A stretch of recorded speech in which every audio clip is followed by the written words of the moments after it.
நான் ஒர்க் பண்ணுற இடத்துல என்னைய சரியாக புரிஞ்சுக்கல, எனக்கான மதிப்பு தரல அப்படின்னு நீங்கள் நினைக்கிறீங்களா? ஒரு சின்ன உதாரணம்.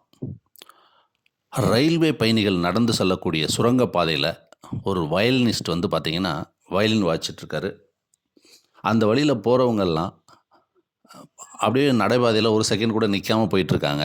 ஒரு சில பேர் மட்டும் நின்னு, அவர் பக்கத்தில வச்சிருந்த தொப்பியில சில காசுகள போட்டு போறாங்க.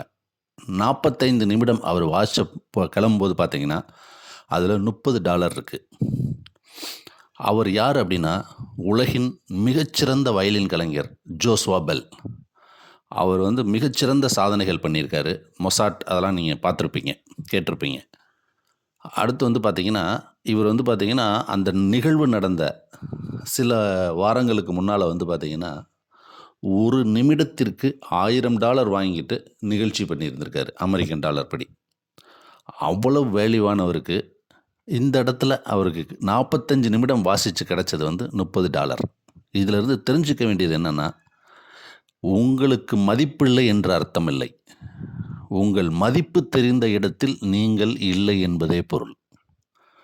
அப்போ உங்களுடைய மதிப்பு தெரிந்த இடத்துக்கு நீங்க போய் சேரணும், அந்த சூழல் உங்களுக்கு அமையணும் அப்படின்னா, அதுக்கு மிக மிக அவசியம் உங்களுடைய பெயர்.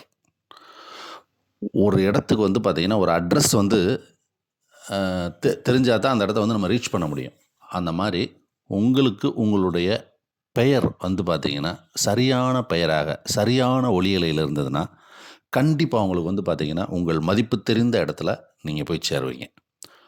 அப்போ உங்களுக்கு சரியான உயர்வுகள் வந்தே தீரும். அடுத்து நீங்கள் வசிக்கக்கூடிய வசிப்பிடம், வீடு ரொம்ப ரொம்ப முக்கியம். பஞ்சபூதங்கள்ல தான் இந்த உலகமே இயங்கிக்கிட்டு இருக்கு. அப்ப அந்த பஞ்சபூத தாக்கங்கள்ல உள்ள மனைய வந்து சீர்படுத்தி அந்த மனையில நீங்க வசிச்சீங்கன்னா, கண்டிப்பா ஒரு உச்சநிலை அடைவீர்கள். நீங்கள் மதிப்புமிக்க ஆனந்தமான வாழ்க்கை வாழ்வீர்கள்.